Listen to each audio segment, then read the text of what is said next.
Sam. me. Oh, is that you? It actually looks like me, right? Is that the guy on That's the hockey stat stat thing? cards. So this is really your website. So it's Are my we live? burner. Oh, It's my where's the burner drop? the account. good news is we're not on cam. I was the drop, me laughing. All right, well, guess what? The DLS Star Show starts right now.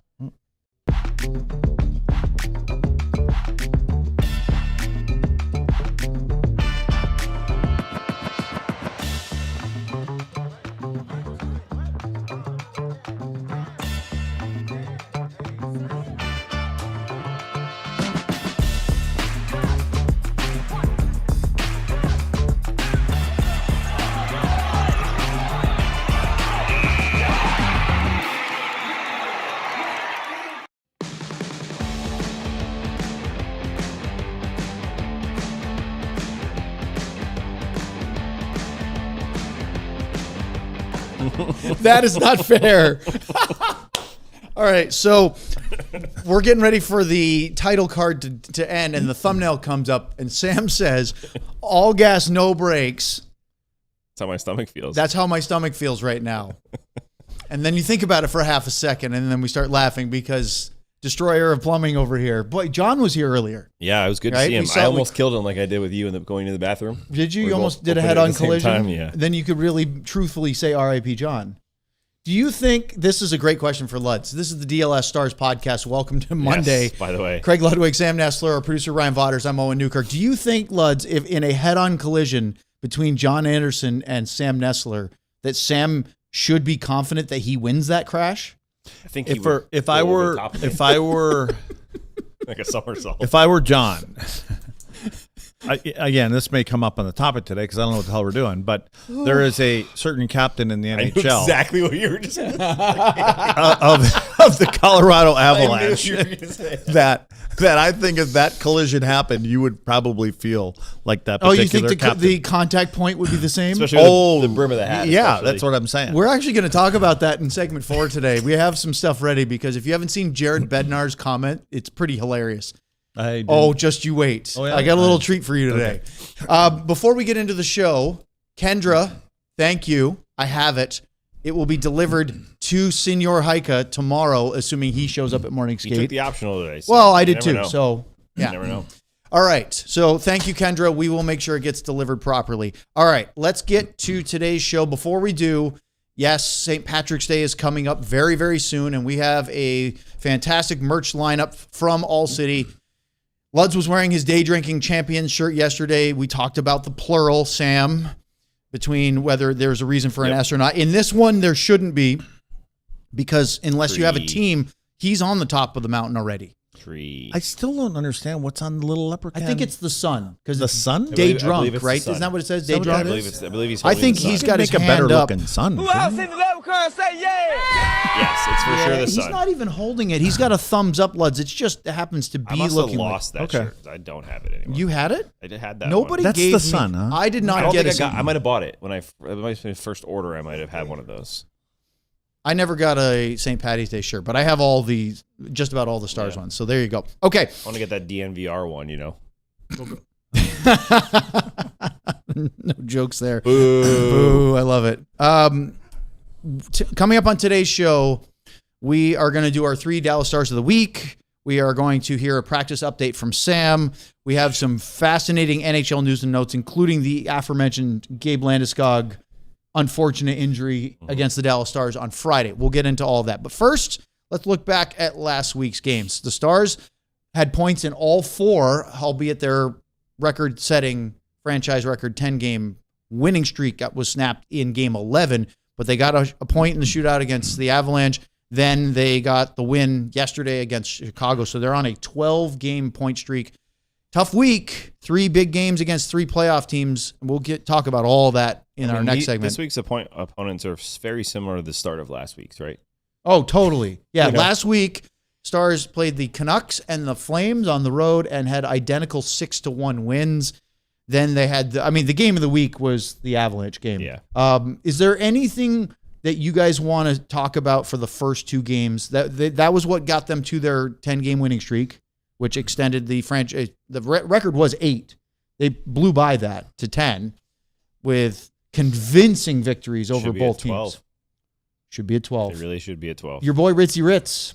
He was very mad at himself for passing that puck to Jamie. Said he put him in a tough spot. I just think that, I know it's just 1 point and it's just one night in a regular season, but the emotion of that game, I think, would have gone a really long way if Dallas had said, look, we came out and we didn't even play that great of a third period and we still beat the Colorado Avalanche 5-3 without full 3 of our best players.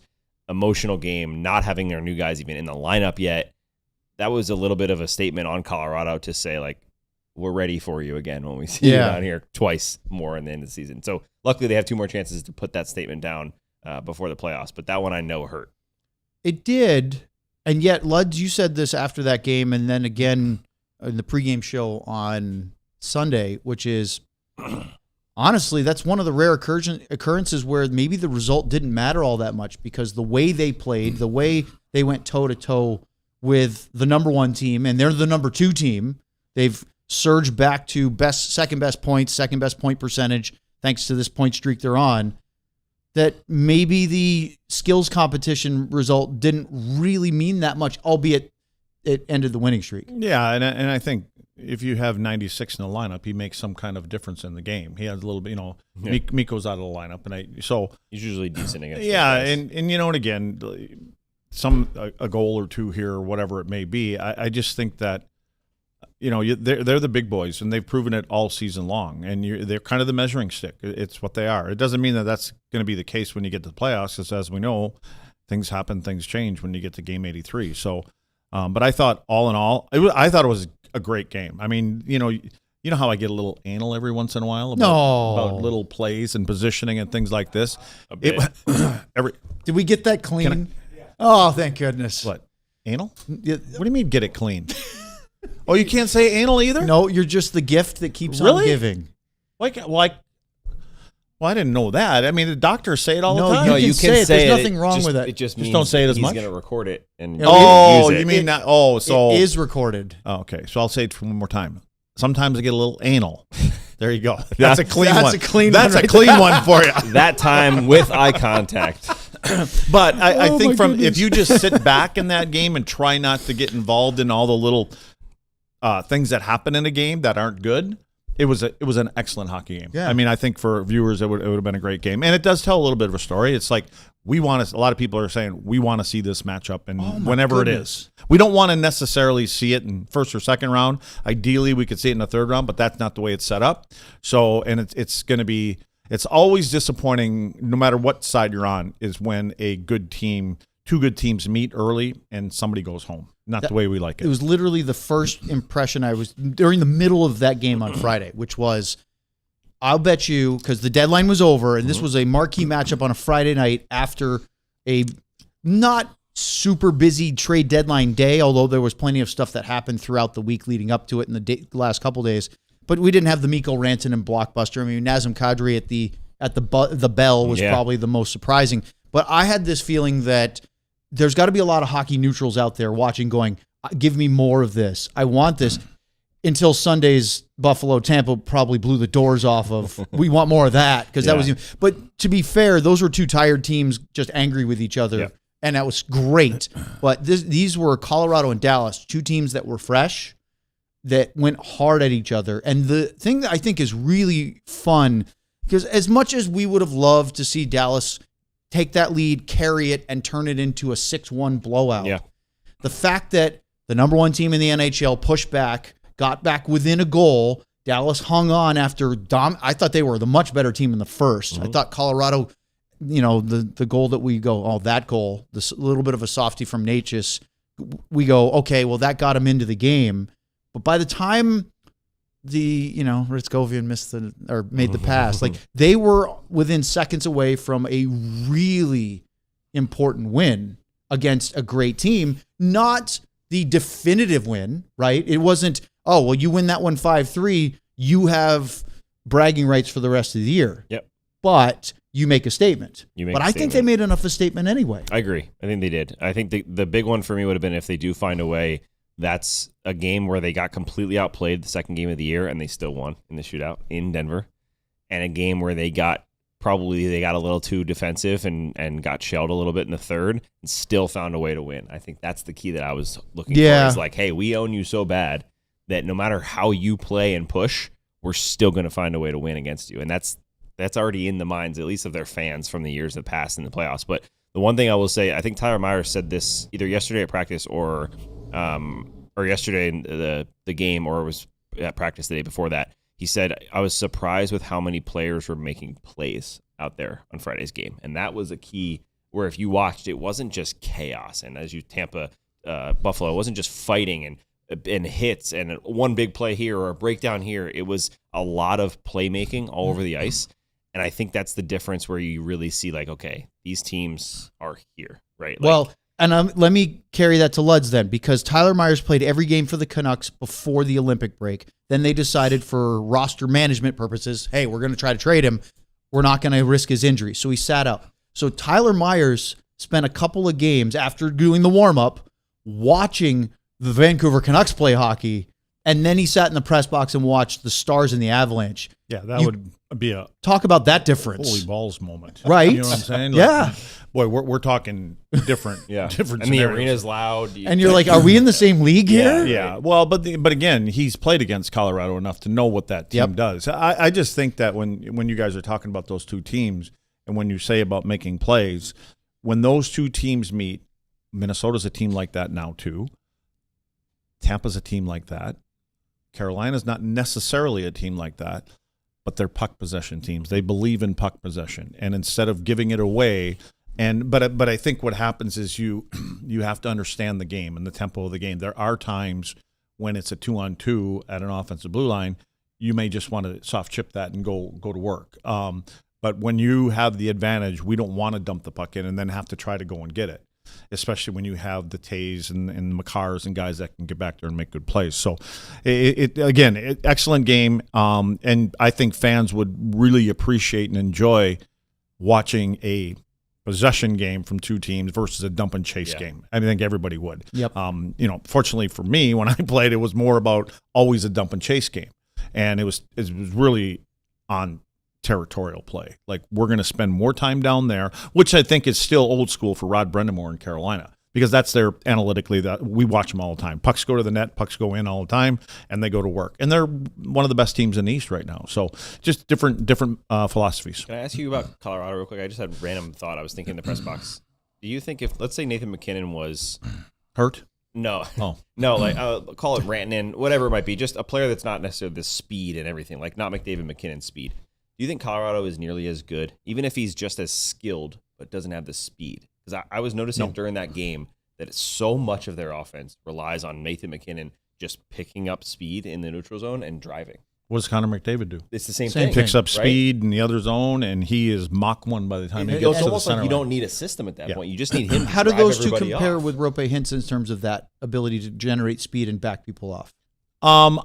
I think that they're better playmakers at top speed. You think they Rupe's hang on to it more? Hintz is just more. Hintz doesn't dazzle you, and he doesn't. How many times have you seen Rope Hintz get across an offensive blue line and tight turn? You're saying straight line speed. I would prefer. I mean, again, I don't want to be on the ice against Rupe, but I would rather play against him than I would McKinnon, Makar, McDavid, obviously, because those guys back you off with their speed. Hintz doesn't always tight turn, and then like McKinnon's an angry player. Well, what he did in the shootout yesterday against Minnesota, that hit the brakes and let the goalie fly right on back. But when he skates and when he plays, when he makes his cuts and his moves, he's angry. It's like an angry person. He looks upset all the time. And again, I think, and what happens then as you play against him enough, you're like, okay, I know he can go all the way around the net. I know he can pull up. And you're trying to judge your speed and everything in your position. That's why, again, a guy like that, sometimes you give him the corners and you give him the outside, and then you'll get help on the other side of the net. The special players like Miro, Hughes, those guys can stand up on him and play him like that. We've seen Miro play against McDavid. I don't know how he does it. I mean, it's a gift that he has, but most players can't play that way. No. You said something on, I think you tweeted it. I mean, you probably wrote about it too, but I'm thinking of a tweet in my head at the moment talking about the Blackhawks-Stars game and Dallas's ability to win that game. But actually, I think your tweet was something when they had fought back from a 2-0 deficit and taken the lead. I don't even think the game was over yet. Can you reiterate what you meant by that, especially given those circumstances and how you felt this team is different than maybe previous teams? Yeah, I think this isn't even just a shot at Pete. Like, honestly, it's not. It's this team has been like this for as long as I've watched them, where they don't respond to that next level of adversity very well. They can respond sometimes and have injuries and find a way to still be good, and that's amazing. But it's that next level of like, okay, we thought we had it covered, and then all of a sudden Chicago scores 2 goals in the first 6 minutes, and then we're down in a game we should win. Or even later when Chicago ties it, that's the next level, right? We overcame it. We got a lead. We figured it out. We're gonna sail away with a nice win here on a Sunday. Now we're back to somehow overtime. And I was looking at that game yesterday saying they cannot lose this game in overtime. This one, while Colorado didn't hurt to lose it because of the way they played, that game would have hurt them. Because of a perceived letdown. They played better. A point in general, because points are and they wouldn't have gotten the second point. But I think the key Minnesota keeps chasing them. Yeah, the key that I see with this group over and over again has been the ability to never ever get overwhelmed. And they could be missing a bunch of guys. They're missing their top 3 centers. They're down 2 goals. They get a bad break that allows the tying goal. But for whatever reason, the experience, whether it's the leaders, whether it's younger guys taking more of a leadership role, they just have that calm. And Golitzin said they walked into the room and they said, hey, we're good. We're going to go win this game. And they went and win the game. I love that aspect of it because it's something I haven't seen consistently enough with this team for a long time. We're getting the toilet bowl sign. I've been trying not to look at Ryan on purpose, but hey, Luds is on top of it today. So let's just keep it going right here on DLS 3 Stars of the Week coming up next.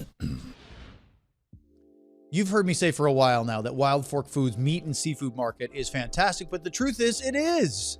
You know how every time you go to the grocery store, you see that price of beef just keeps going up? Well, Wild Fork Foods meat and seafood market can do something about that. They have over 700 items, including 500 at under $10 a pound, including their organic grass-fed 85% lean ground beef, $5.60 each when you buy 2. That is a very good deal.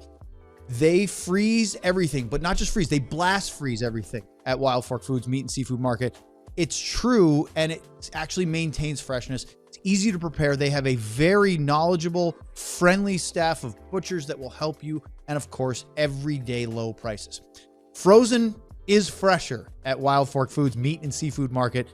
Check out one of their 9 area DFW locations, and of course, learn more at wildforkfoods.com. Channel the fresh start energy of the new year with Shopify.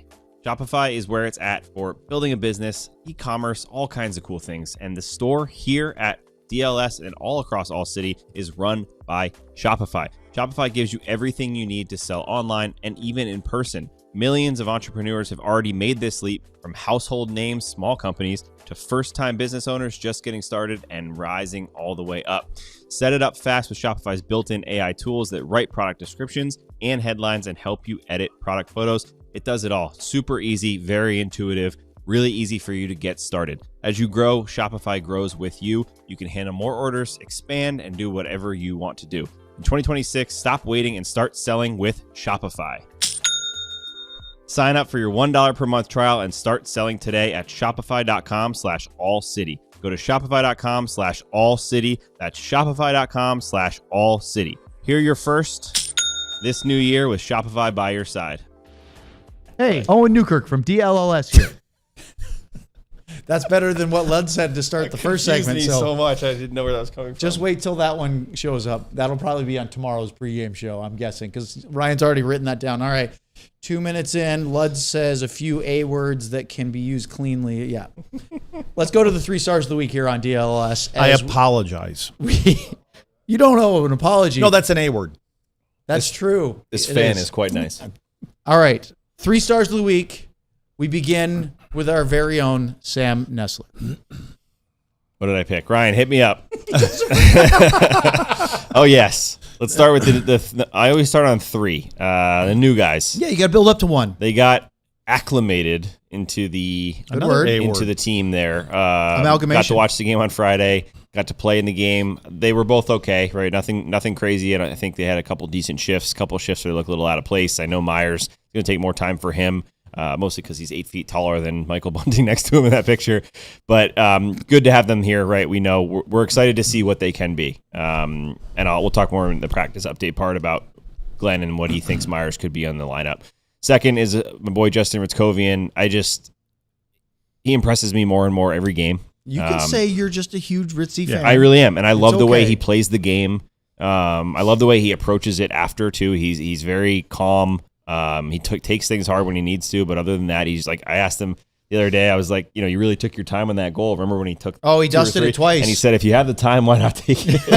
He's a confident player right now, and you can see him taking the extra second or two with the puck when he needs it. Did you ask him about the empty netter from last night yet? He already answered that the first night. He was very upset about it. You should ask him again just to see if he has the same response. But so I just think he's taking it to another level, and he's going to get even more and more responsibility. He played a career high. He's playing something like 18 minutes a night or something the last few games here. So he's been great, and adding offense, that's key. And then the other one, Maverick Bourque was one of the biggest keys for me this season, because if he couldn't find the next level of offense, this team needed to either add more or find a way to trade him so that they could add more.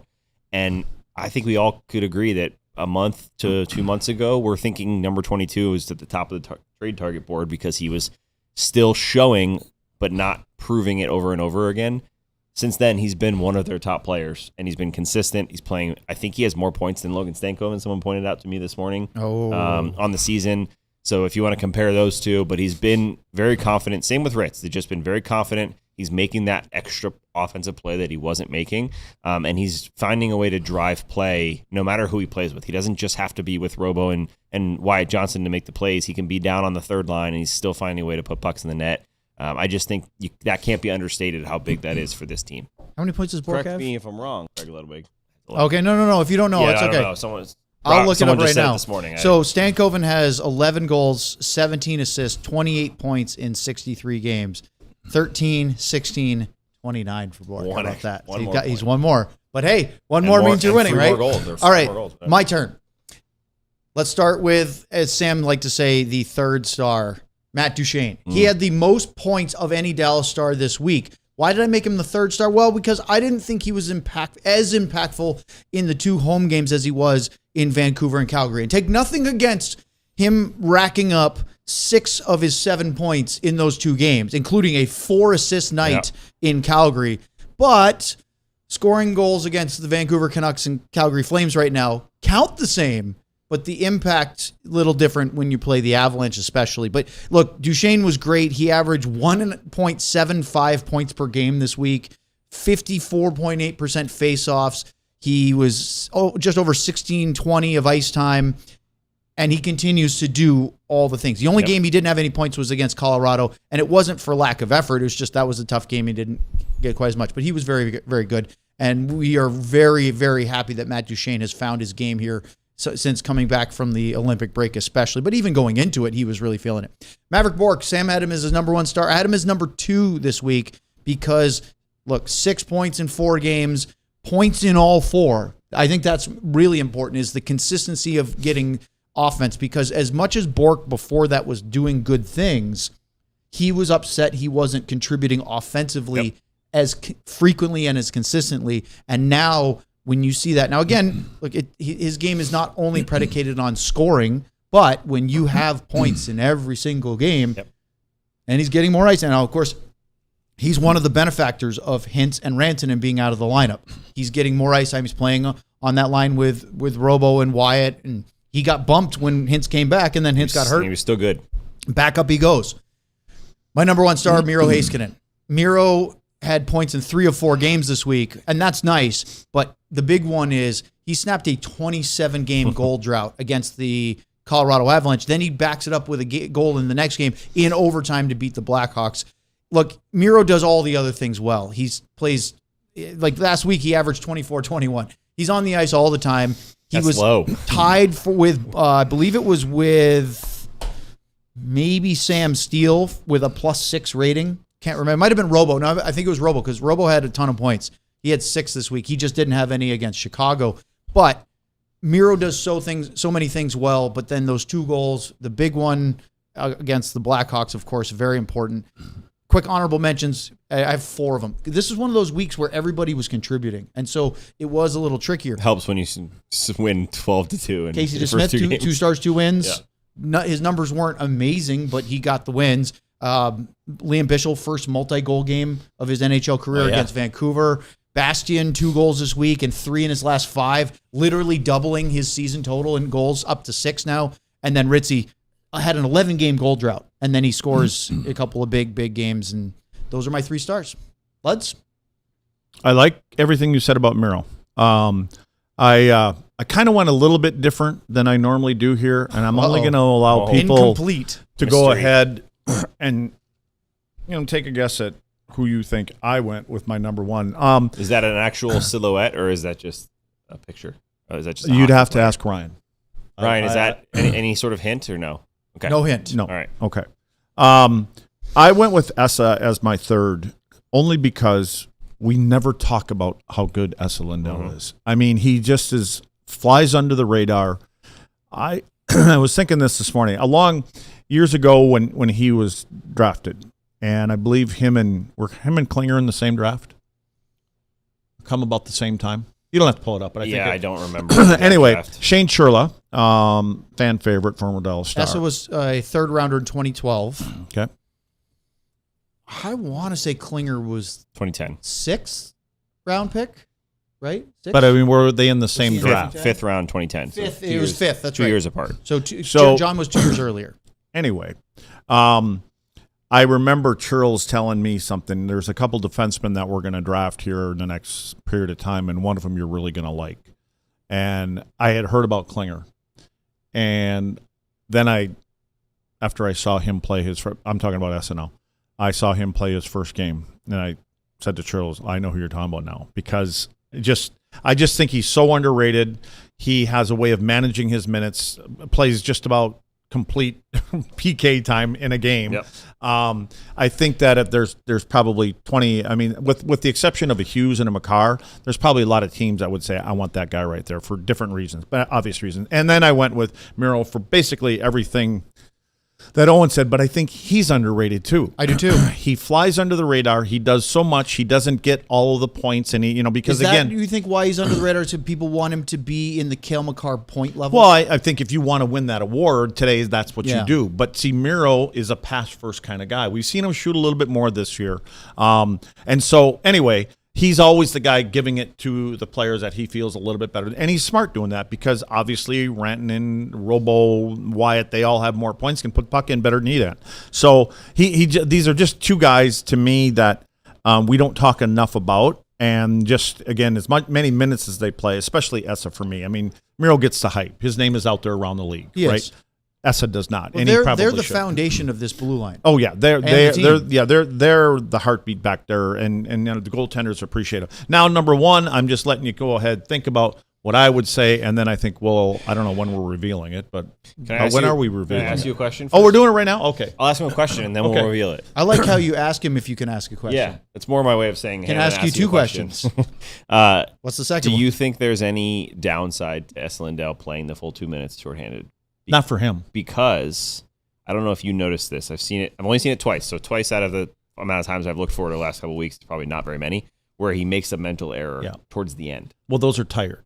Those are tired. That's why I'm asking you. So is that a case where you go, hey, Esa, maybe at that point you come off at 130? I can hear what you're saying, and again, to me, because he's out there so much and makes so many right plays, I think there's times you can kind of go, oh, that's not Esa. That's not going to happen again. Okay. But the other side of it is, I don't know if anybody else has stepped up to say I can take some of them seconds or minutes away from him. Bichsel does. I'm guessing, right? Bichsel, Myers. Too, there's no question about that. I mean, I would love to see Thomas Harley be that guy, but he's not quite there yet. I would love to see that, because I don't want Miro. Frankly, I don't want Miro out there killing penalties all the time. Now, Miro does a pretty good job of avoiding shots. You know what I mean? And I don't mean that in a bad way, but you can see he's got the Olay every once in a while. He doesn't want to get hit. That skill. Well, I'm just saying that's okay. So anyway, our number 1, Did anybody pipe in? Did we have any? Oh yeah, there's a lot of guesses. It's there were guesses of Leon, there was Ritzy, there was Mikko Rantanen. Somebody's voting for the silhouette. In fact, Allie actually wants to put that on a T-shirt now. The silhouette. So nobody's getting it, lads. Okay, so here we go, Ryan. How are we doing Sam, this? great reporting. Keep working and workshopping on a nickname. There's got to be something Plural. There's two of them. between the Swiss mountains, mountain climbing, Swiss chocolate, the Chaos Giraffe, Big Tex. They got to find a way to merge those two together. I got a good one for you guys. What about Big Tree? See you later. Two guys. Big tree. So Sam was right. Big Twee. It's a big tree in the forest because they go together. So you're right. So actually, my first star then is Sam Nestler. You were correct. I appreciate it. Not really, but we're going to let you be big right tree. Because there is your big tree. Oh my God. In the forest. It's like opossum. That's 14 feet of opossum. Yeah. So the fun for those of you that are sitting here looking at the screen or listening to us later, going, "Why big tree? Did you miss something?" Yes. The quick one is yesterday. Sam tweeted out lineup news from the pregame meeting with Gully. Yep. And you used a line where the big tree in quotations pairing of Myers and Bischel. Yes. I then chirped you back with a quote tweet saying, "That's a terrible name." And then Lud chimed in. I wrote that he had said, because he did, the S should at least be plural because there's two of them. And you fought back with, "I'm not coming up with this. This is what Jim Nill said." Which we played it back. Which we went and looked. So it's nice to get. And he was wrong because Jim Nill said big trees. Oh, yeah. With the S. All I meant was I wasn't just making up things. I was just. No, but I heard you. I specifically heard you tell us that's what Jim said. Jim said big tree. And so we went back and found it. Him. Yeah. Yes. And he said big just trees. Miscommunication all around. Eh? Okay. Yes, who's on first? Right, It was a great we routine. just killed the whole and segment. Good then job.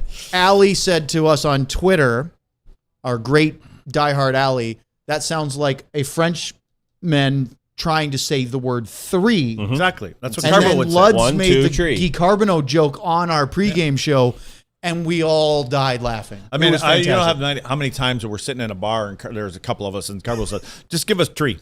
And I'd look at him all the time and he's like, "Tree? What are you talking about?" Carbo? Well, we'll get 3 beers. And I'm like, "Dude, that's 3, like with the THR." Carbo still to this day can't say right. 3. Trying He to write still it out. says tree. Give us tree. I love it so much. All right, up next, we will talk. What are we going to talk about next? Practice and What kind of? strength of schedule here on DLS. We talking about practice. We need to start with the hats today, only because the first star is wearing the caddy Big hat. Tree is wearing it. Did you know this was coming up? No. Did you know it was going to come? No. Okay, so there's our hat collection, and then again we'll go back to the white one that is not a conductor's hat for a train. And then I think we need to talk about the Finnish Mafia hoodie because it's hanging a little low, as I said earlier. We need to get a couple of the Finns back, and it'd be nice to get. Do we have any updates? I mean, you guys touched on it a little bit. Are we still thinking Hintz is I think it's very, very close to playoff time? Yeah. So, I think all 3 of them are. We haven't heard anything from since Saturday or yesterday, right? Bulletin said Yesterday morning or afternoon. Yeah, he basically said it's going to be weeks. and Rantanen is going nice. to. Yeah, it was pretty close. Rolled Really a good. little bit. That was really good. Is going to start skating near playoff It was time or just no, before no. playoff He time? should start skating Week or 10 soon. days? They just whenever that was last week at some point they said 7 to 10 days, so they should be. So that'd be about a week before either playoff. this My week hunch or is- next week. Okay. I He'll start think- skating though. That's I not- think we that's start not to coming see back. him closer towards the first or second week of April, which would be a week or 2 before the season ends. Unfortunately, That's my guess. we might not see Without any of any them play real knowledge. until the last. The good news is obviously none of them are on. They didn't do the LTIR for them because of all the situations. So By the way, buy the shirts. We left it up there long enough. If you're watching, I was wondering why we weren't on the camera. I was like, what? there was a Get the there was shirts. a We method already to my started the madness. practice update. I'm awesome. figuring this conversation join will it. keep Join on it. going. And Join the then supporters club. For the people that are out there watching, all they see now is that hoodie. That's all they see. They didn't Join hear the us. supporters club. So because, there you go. It's really great. Actually, an excellent non sequitur into the supporters club is who was it? It was I Love Misty. Gifted 10 of them today, and I think our friend Carly finally got one. I believe Carly was the one who was Matthew who was also never got one. getting them. So wasn't it? Who was the one who never gets it? I can't remember who it was. I hope they did. Whoever you are, I hope you are getting. It wasn't Carly. There was a different. Yeah. I'm forgetting it. Enjoy now. your 1 month. T.O. free. would be able to tell us. Just know, guys, they will expire, and if you're like me, you will lose access. So make sure you re-up that if you want to keep that access. Supporters Club. Allie wants us to call them the plural. Who? The pairing, because no one will get it, but they'll have to ask because they'll be like, "What the hell does that mean?" She also said that Bishel Myers sounds like a law firm. So yeah, it does. Personal injury attorneys. I like that because someone also gave me the fourth line that Stars have with Beck, Blackwell, and Bastian. They called it the Better Business Bureau. Oh, I like that. The BBB, which is funny. It was Kendra said it was Kayla, trying to get Kayla not Carly. Okay. So we got all these last names that start with All B. right, well, Matt just joined as well, so welcome, Matt. Welcome, Matt. Very Enjoy much. your badge. Welcome, Matt. Get it? Come on, that's too good. That's not that Let's good. sign off. Let's It's get not out of that here. good. That was. See, Sam is always trying to leave the show early. That's Hey, fun. That's we great. got a holiday here, right? You Extra day want off. to get the walk off. You know what I mean? Like You're trying to Sam, do the you Las don't. Vegas There's exit. most of the time you don't even walk in. that's the point. Yeah. Hey, Luds, if he was a Seinfeld fan, I would remind him of the Las Vegas exit where George was at that company, Kruger Industries, and they're trying to have the mic drop and walk out of the meeting, and then the boss starts doing it. See, Sam, you haven't seen it, so you don't know, but they literally were trying to get that. I'm out, and off I go. So you want just the No, just do what you do. watch me whip Just and be then you. watch me nay nay. You do you, man. Whatever you got to do. That is a drop. They played hot to go in the arena yesterday. Wasn't that like 2 years ago? Hot to go? Like that's like 6-7 in 2026. You don't do that. That song. HOTTOGO. Yeah. Like that's like listening to Rebecca Black's Friday 2 years after it came out. Like who do you think you are? No, I heard she's a fantastic singer though. You guys having fun? In real life. Yeah. Oh, I want to. He doesn't have his mic on. I want to bring back on. Well, that's even better. You having a one-sided conversation for our podcast. This is great for the audio really good. listeners. We have Matthew, a new supporters club member, Bishel and Myers, the Texas Hockey Hammers, which, of course, if you've seen some of the Texas Hammer law commercials on TV, are pretty silly with the sledgehammer. There's some excellent. Oh, is that the guy that hammers the truck? insurance, right? No. A law firm. Personal That's injury. Right, yeah. That's right. Injury. I'm leaving the hammer line alone. See, Luds is all about the shaft. Can we get a solo shot just right on Leds just for Yes. this whole conversation? Okay, Sam, let's yell squirrel and get to the practice update. Okay, squirrel. We talking about For practice. if in case anyone didn't catch that, Rope's only update is No update. weeks. No update. They did not like the news they got, so I know they went for. Is that coming from the second doctor they were going to go see?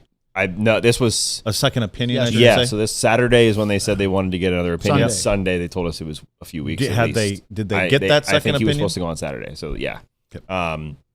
So So that's go get another opinion. then. Yeah, right. They're just gonna keep going around see if we can get someone that'll let him play. But in terms of practice, nothing in terms of any of that type of news. It was a super optional practice. They had Goldson said this was maybe the fewest number of people to sign up for an optional practice. I think there were 7 total, and it was basically the 2 new guys, the healthy scratches, and Jason Robertson, Jason Robertson's always out there with everything. But super quick practice, just skill stuff. The couple quotes that I really liked from Goldson is I asked him about Myers, where he could fit in. I just said, I know you're going to move him around and try stuff, but do you see him working with Thomas Harley? And he said, you know what?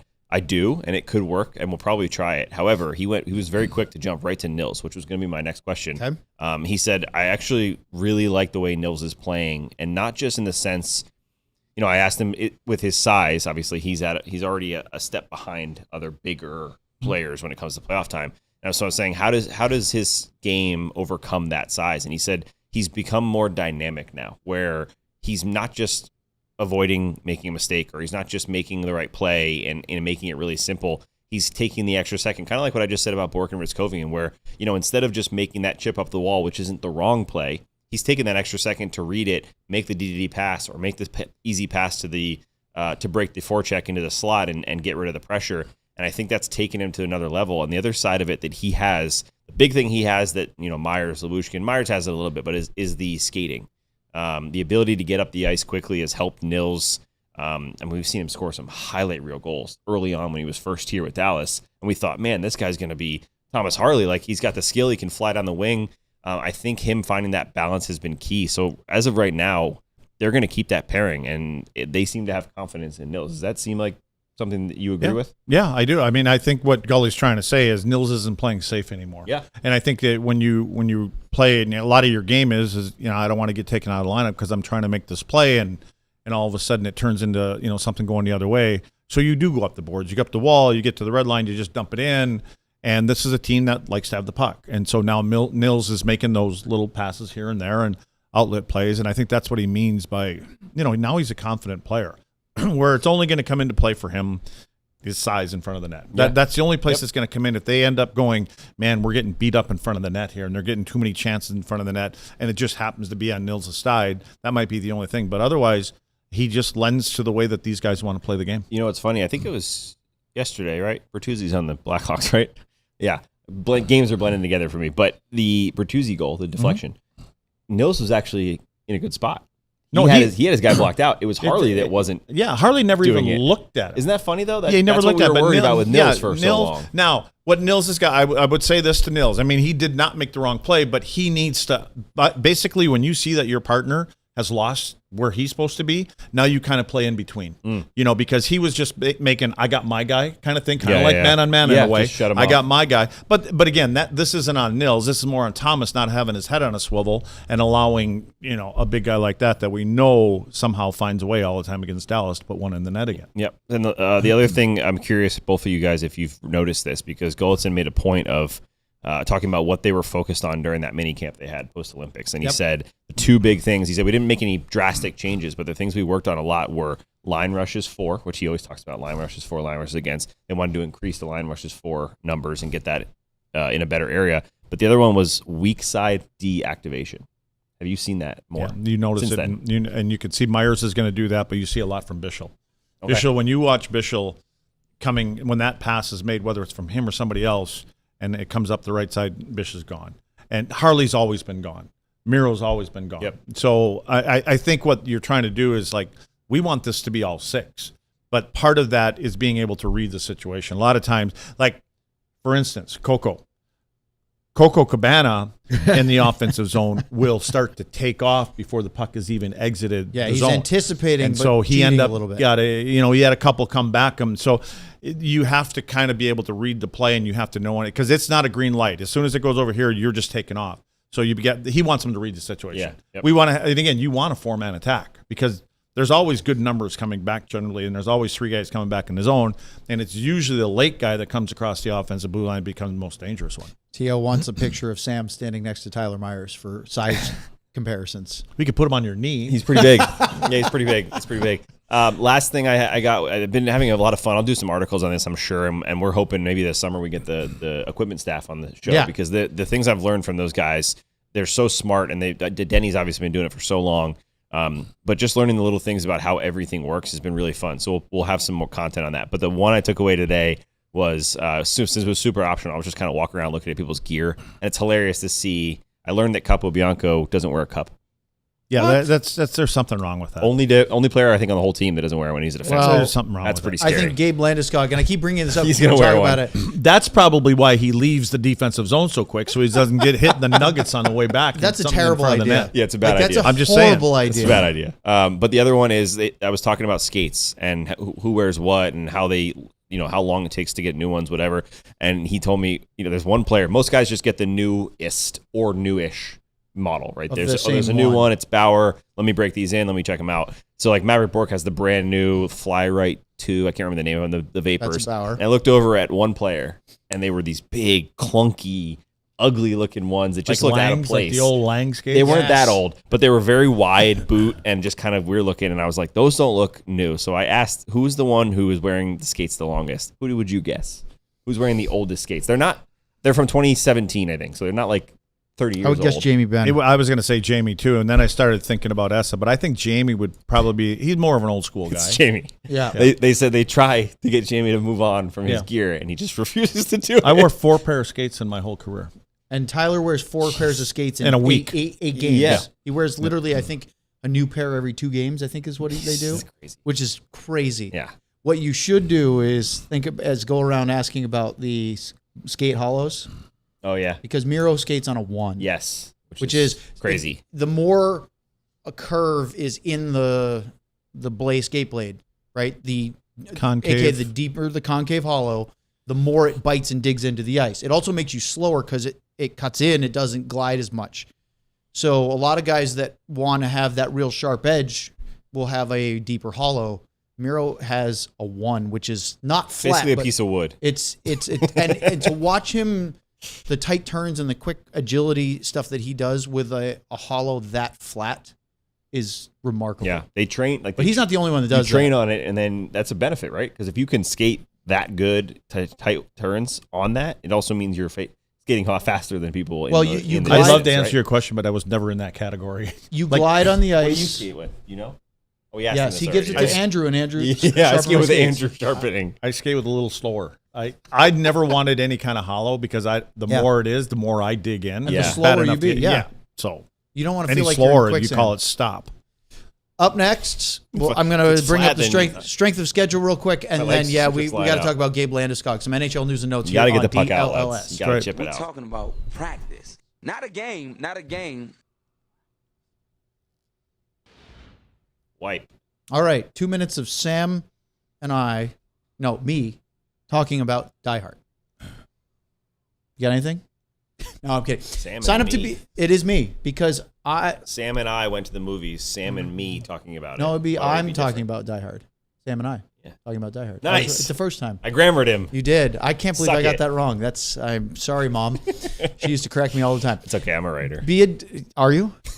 Or you just play one on TV? So sign up to be a diehard.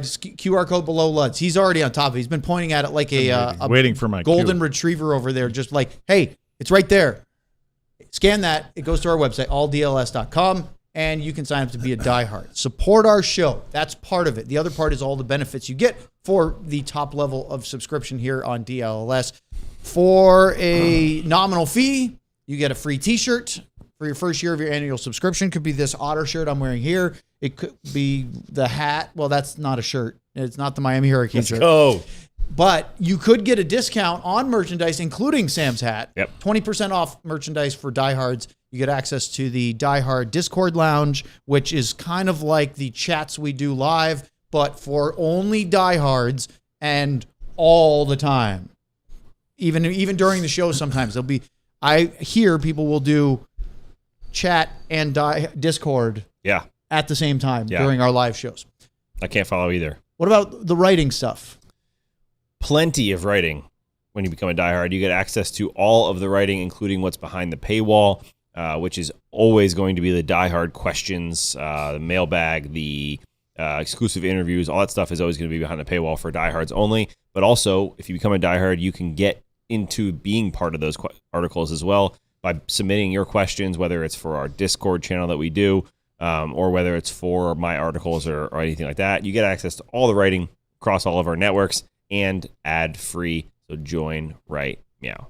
Look at us in sync with our solo cups as well. Yeah. We were really ready for today, right? We are. We're matching. We effed it up today. All right. Let's talk about one quick thing, and then I want to get to some NHL news and notes. Luds has been talking about strength of schedule. So I looked it up. And according to the website, tankathon.com, they are tracking the remaining strength of schedule of the NHL teams. They do this for all the major sports, NBA, NHL, NFL, Major League Baseball, WNBA. Luds is a big WNBA fan, by the way. He's Yeah. a big Paige Beckers supporter, which is great. Boykers. The Stars, with Rookie of the year. 19 games left, have the second most difficult strength of schedule of their remaining opponents. Only Pittsburgh is higher. 2 more games against the Avalanche, 2 against the Wild, the Sabres, Penguins, Red Wings, Bruins, all in that mix. They do have game, and for some reason the Oilers are listed as part of the easiest opponents. Yeah, they I would suck not right now. call that. They have, of course, Vegas Golden Knights, etc. But anyway, in the division where the top 3 teams in the Central are 1, 2, and 4 in the overall league standings, the Colorado Avalanche have the 30th strength of schedule with 20 games to go.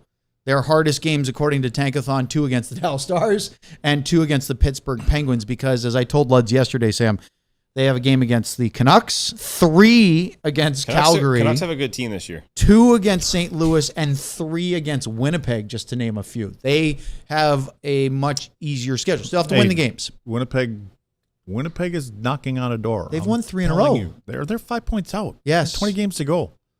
Never know. You're saying there's a chance. Wouldn't that be Colorado's opponent Colorado probably if 3 they times, sneak in at number 8? It would be. By the way, Minnesota. Wouldn't that be something if would be- Hellebuck was going against? God, I'm that just would be- saying. I against wouldn't mind that at all. McDavid, Minnesota is the McKinnon, 26th Makar. strength of schedule. So the teams that are above and behind Dallas in that Central, much, much easier strength. Whatever. You have to play the games. We argued the other day that having some tough opponents is probably a good way to get yourself ready and test yourself. The thing to a that's point. a little bit deceiving about that strength of schedule thing, and even if you take the Stars, I think the first 4 games. So the first 2 teams that are playing, what are they again? Vegas and whoever. Their last 10 games are 4-6. Yeah. We've got Vegas, Edmonton, 4-6, Detroit. 4-6. Detroit's 500. These are over 10 games. The only one is Utah, I believe. Is that their 4th game? 4th win in They're a row? 6-4 in their last Yes. 10. So strength of schedule is important, I guess, but sometimes it's like, well, what are they doing right for me right Yes. now? Well, Yeah. they're Right, couple games under season 500. standings versus recent Yeah. trends can be Yeah. different. Yeah. And I think that's a great point. Let's look at some NHL news and notes. And we begin with Colorado captain Gabe Landeskog, who is going to be out week to week with a lower body injury. Let's start with I don't a think tweet. that's lower body. That's midsection. Mid-body. That's mid-body, unless mid-body. they're hanging low. I believe the demarcation line is the waist, upper and lower, and this was below the waist. Let's start with Corey Massasak, who we had on our show this summer, who covers the Avalanche Saw in him Denver. in the press box. He wrote, Avs captain Gabe Landeskog did take the Cale Makar shot on Friday against the Stars in a bad place. A key piece of protective equipment had a dent in it after said shot. I showed Luds that. A shin pad? Yeah. This is why Kyle Capobianco should reconsider his equipment choices. Well, on Sunday morning, so yesterday, the early game of the day was Colorado versus Minnesota. We got this update from Jared Bednar, the head coach of the Avalanche, on Landeskog's situation with injury. Gabe was kind of joking around with us after the game, and he showed us his cup model of just what happened between then and now that will be. Well, it's a lower body injury and not a comfortable one, and that's the time frame that the doctors gave us. So You could Yikes. see it right from about the Yikes. third word that he's been asked. You could just see him trying to fight it. Trying to fight it. And that, Luds, was for you. I thought you'd enjoy that. I'm glad that there's a little giggle there I don't because want to we're know all what adults. that actual injury is. Well, either like if I it's mean- more than just he needs an hour or two to. Well, it's week to week, so guess Yeah. what? Yes. There's probably a either deep bruise or a rupture. Yeah. Yes. But the fact that they can giggle about it a little bit shows we're all very mature, but also that it is not a seriously threatening, I think. But week to week for Landeskog, that's not great news for the Avalanche, but they did get, of course, Nazem Kadri. Now, we have a fine... Did he play yesterday? Who, Kadri? Kadri? Yes. He In looked good? fact, he... Oh, it was I didn't see much of the. Oh, that Luds. when he set up McKinnon for Great forecheck. a goal, but the thing about it was, if you get to watch it, McKinnon immediately turned around and gave him a salute, and it was, to me, as soon as I saw that, and we've seen McKinnon score hundreds of goals, and he just kind of goes about his business. Yeah. There was intent to say, we're glad you're Thank back. you. We're glad. And it was such a nice play by Kadri. Like, he gets the puck and he immediately, and his head wasn't even on McKinnon. But, again, they know what's happening before that. But it was just a perfect pass. He knew exactly where Nate was going to be, and it was a beautiful goal. It wasn't, it's not like McKinnon did anything except shoot it, fired over the top, Wow, it was a great short finish. side. But to me, it was more about, when I saw that, I'm like, that team is happy this cat's back there. And he almost had the storybook finish when he had a chance to win it in the shootout. Didn't. And he said afterwards, boy, he wanted that so badly. He said, I'd loved another crack at that one because he was feeling the crowd too. Yeah, he butchered it. Well, the Buffalo Sabres yesterday played the Tampa Bay Lightning in what was probably even more of an entertaining game than Stars and Avalanche, but for different reasons. The Stars and Avs, intense rivalry. They played hard. It was good hockey. It was high-paced. This was animosity and a budding rivalry because the Sabres are relevant again and a great way. They're going to be a playoff team for the first time in 14, 15 years. And it was a fun game. They had a bunch of fights. There was a line brawl. Ukko-Pekka Luukkonen almost got into it because Brendan Hagel went after Rasmus Dahlin, the Sabres captain. Thank you, Ryan. I love that. And Hagel was actually fined $5,000 for, quote, serving as aggressor in an altercation. It wasn't much of an altercation because Dahlin boxed him out in front of his own net, gave him a little bit of a cross check, but not a big one. It was more of a trying to block him out of his way. And then he went to disengage, and Hagel wasn't having it. Now, they had already had a bunch of stuff going on in the game well prior to this. But as this went on, Luds, Hagel just started throwing, and the punches to the back of the head as Dahlin was trying to disengage, I think is what ended up not only getting the penalties and bringing the whole team together, including Pekka Luukkonen, but also the fines afterwards. Well, basically what was happening here is pretty much a carryover from the way that John Cooper had his team start the season and preseason against Florida. So they've been in a few of these. And then who did they just pick up the other day too? Corey Perry who scored a goal. He does had that a once fight. in a while. So he was in this game. So he kind of fits into what, again, I think what Tampa's trying to do is they're trying to add something to the game, not necessarily change their game. And so we've seen this happen a few times this year with them. And the message, and the bottom line is what Hagel was doing and saying, that dude, meaning Dahlin, and he's not really, he's not like, again, I'll use Shane Shirley. He's not one of those kind of guys, but he's the head of the snake for that team. So I think the message was sent that there's a pretty good chance we're going to meet you guys here in a month or so. And so this is the way it's going to be, and let's see if you can stand up to it. And I think for Lindy Ruff and his team, they answered the bell. Yeah. And then ultimately, at the end of that game, I saw the post game in the room.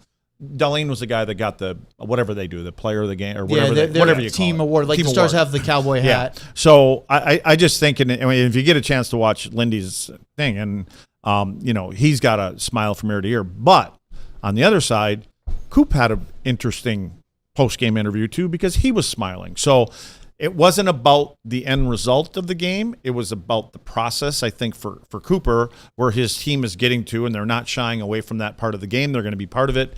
But for Lindy and his team, he knows he's got a group there that's on a roll. And that hasn't happened. And I think is 1986 is the last time that there were 15 goals scored in a game and over 100 penalty minutes. 102 penalty minutes in the game yesterday. So that's been all the way back to mid-80s sometime. I don't remember the teams that were in it. But and how exciting it was for all the extracurricular stuff, which got the sellout crowd in Buffalo just there was buzzing. no offense, though. Buffalo had leads of 3-0, 4-1, then gave up 5 straight goals. They were down 6-4. Clawed back to make it 6-5, went down 7-5, and then scored 3 late goals to win 8-7 in regulation. And then Cirelli got a charging penalty at the end of the game. And what's funny about the Dahlin thing is that was the second worst. I'm trying to think of how to word it. The second worst dirty play of the week, right? Isn't that what you do? Yes. But I was speaking it this time. That was not even the dirtiest thing that someone's done against Rasmus Dahlin. There it is. I got it out that time with what Malkin did. But you just reminded me, Lutz. The slash to the neck he had earlier in the week. And Malkin got 5 games for that. But one thing that Goldson actually said yesterday or the day before that I just reminded me of what you said is he talked about the physicality that we've been talking about a lot that they've been pushing. And he said he feels that it's in their jerseys now. He likes to say that in the stitching. But he said something I love, which is we can't go back now. Right. He said it's burn the boats type of thing for this team. And not only that, but the very end of his quote, he said, and that's just the right way to play. That's right. Do you remember last year? The 2 coaches smiling. It's like, that's how we just want to play hockey. Do you remember last year when we showed that clip of Sabres practice where Dahlin got mad and went check. and ran his own guy, and they almost got into a fight. And we played Lindy saying that's just boys being boys. They've come a long way since then. Yeah. And I like it.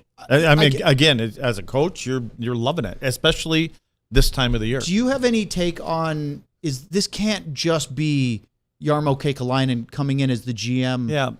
I mean, a new GM bump mid-season? You know what, though? You know who should be up for the award for that GM of the year? Kevin Adams. This is his team. That's what I'm saying. He hasn't done anything Does he get any up till credit now other than until talking about trade palm deadline. trees Yeah, and taxes? I don't know.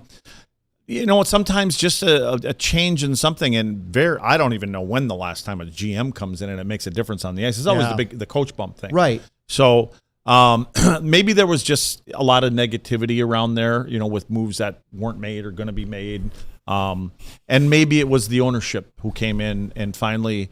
Because I think ownership there, the Pagulas, I think they kind of stayed back and stayed away. And I think maybe because it sounded like towards the end of when Adam was there and That everything Pagula that got happened, involved a little bit more. he came downstairs and there was a little more heart to heart and things like that. So maybe that's what it was. And But by the way, Logan Stanley and Luke Shen didn't play yet for Buffalo because of visa issues. But Stanley was on the TV broadcast, and aside from the funny height disparity between 6'7" Logan Stanley and much shorter TV play-by-play guy for Buffalo, Dan Dunleavy, which it might be Sam and Tyler Myers kind of levels. Stanley was very quiet, but he was salivating to get in that game. They'll play Tampa one more time in the regular season, and I would not be shocked if both Stanley and Shen are in the lineup for that game. But it really speaks to why they're there, because that is the way that they want to add those elements to it. They have that kind of event goes on just before these guys get there, and it just feeds into exactly what they're doing. I mean, just think about the fans, though, in Buffalo. You know, is it 15 years, 14, 15 years? It'll be 14 years straight 14, they haven't, so this is they haven't been in 15. Yeah, so, I mean, everybody there is on board, and why not? Because they've done this before in the past. They've gone on off, you know, a 6-7 game, and then, boom, they fall and off. then cratered. It doesn't seem like that's happening now. I mean, they're flirting with, you know, being on the top of the East there. So, you know, depending on what happens with Carolina, they're flirting with it. Isn't so we'll see where that goes. Yeah. I think it's great for the game. I think it's great for the fans and everything. It was really cool. The last thing I'll say on this is to see and hear that crowd in Buffalo, that wound up.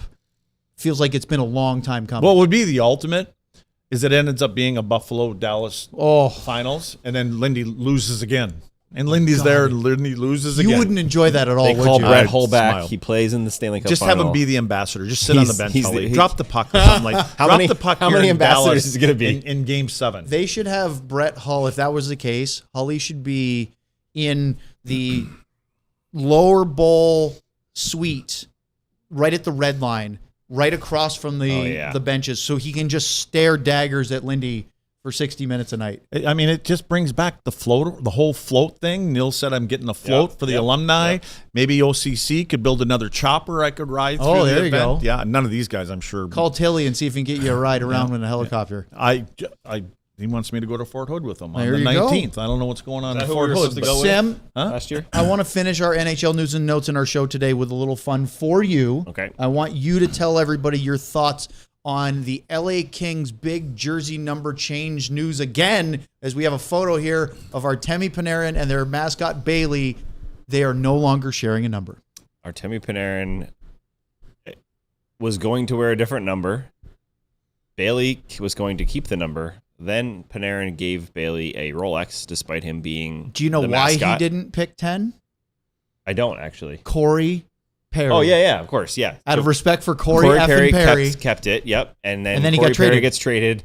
2 weeks after Panarin gets traded there?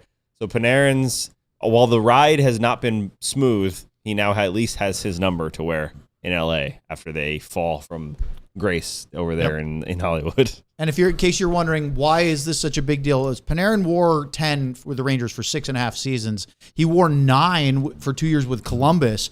Hadn't worn 72 since his first 2 years in the league with Chicago. It was also his number when he was with the KHL with SKA St. Petersburg, where he actually played with Evgeny Dodonov, amongst other people. But this was the number he wanted as soon as Corey Perry got traded. Now, he didn't say trade Perry so I get my number. Yes. But I just want to know if he got the Rolex back. I don't think so. I think We'll work Bailey on it. gets to keep the Bailey watch. just disappeared. All right. That's it for today. We are back in game action tomorrow as the Stars host the Vegas Golden Knights. As Lud said, they're not exactly on a heater right now from Vegas, and that word frustration that Bruce Cassidy hates keeps getting brought up in media conferences, and he doesn't have time for it. He says it's a useless emotion, a wasted emotion. Well, 6:15 tomorrow night. Sam will be at the AAC. Luds and I will be here for the pregame show, followed by Stars, Golden Knights tomorrow night right here on DLS. Big thank you to Ryan, our producer. For Luds, Sam, I'm Owen. See you tomorrow. I like hot times with men. We all silly like the mayor.